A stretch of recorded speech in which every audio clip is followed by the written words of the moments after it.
Selamat datang di video edukasi tentang perlindungan data pribadi.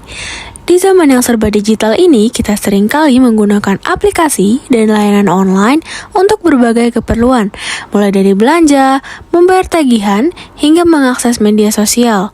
Namun, apakah kita pernah memikirkan bagaimana data pribadi kita digunakan, atau bahkan data tersebut aman? Banyak dari kita yang belum menyadari bahwa informasi seperti nama, alamat email, nomor telepon, hingga data keuangan adalah aset yang sangat berharga, baik bagi kita maupun bagi pihak yang berniat buruk.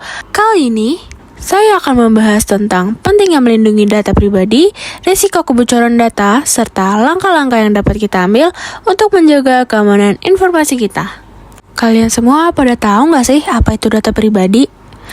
Nah, data pribadi sendiri merupakan segala informasi yang dapat mengidentifikasi seseorang baik secara langsung maupun tidak langsung. Ini mencakup data umum seperti nama, tanggal lahir, alamat, nomor telepon, hingga data yang lebih sensitif seperti nomor kartu kredit, riwayat kesehatan, atau informasi biometrik seperti sidik jari dan pengenalan wajah. Semua data ini memiliki nilai yang sangat tinggi di era digital. Misalnya, data kartu kredit dapat disalahgunakan untuk transaksi ilegal atau data pribadi dapat digunakan untuk mencuri identitas seseorang. Oleh karena itu, memahami apa saja yang termasuk data pribadi adalah langkah pertama untuk melindunginya. Pelindungan data pribadi sangat penting karena data ini dapat dimanfaatkan oleh pihak yang tidak bertanggung jawab untuk kejahatan cyber seperti penipuan, pencurian identitas, atau bahkan pemerasan. Selain itu, kebocoran data juga bisa merugikan kita secara finansial maupun emosional.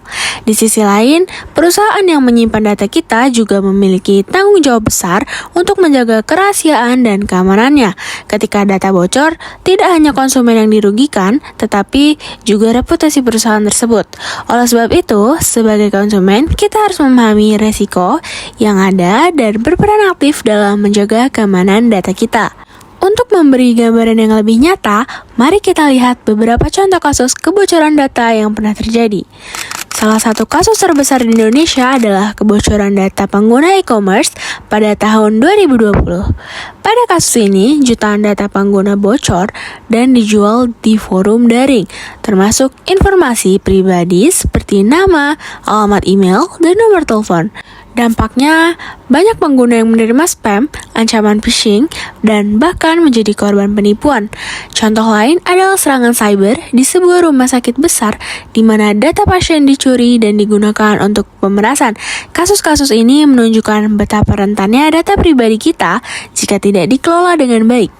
Lalu, bagaimana cara melindungi data pribadi kita? Eits, tenang aja, aku bakal kasih tips bagaimana cara kita bisa melindungi data pribadi. Yang pertama, gunakan kata sandi yang kuat dan berbeda untuk setiap akun yang kamu miliki. Kombinasikan huruf besar, huruf kecil, angka, dan simbol. Yang kedua, aktifkan autentikasi 2 faktor untuk menambah lapisan keamanan pada akun kamu. Yang ketiga, hindari membagikan data pribadi di media sosial, terutama pada informasi yang sensitif. Kemudian, selalu periksa keamanan situs web sebelum memasukkan data Anda. Misalnya, dengan memastikan bahwa situs memiliki protokol HTTPS.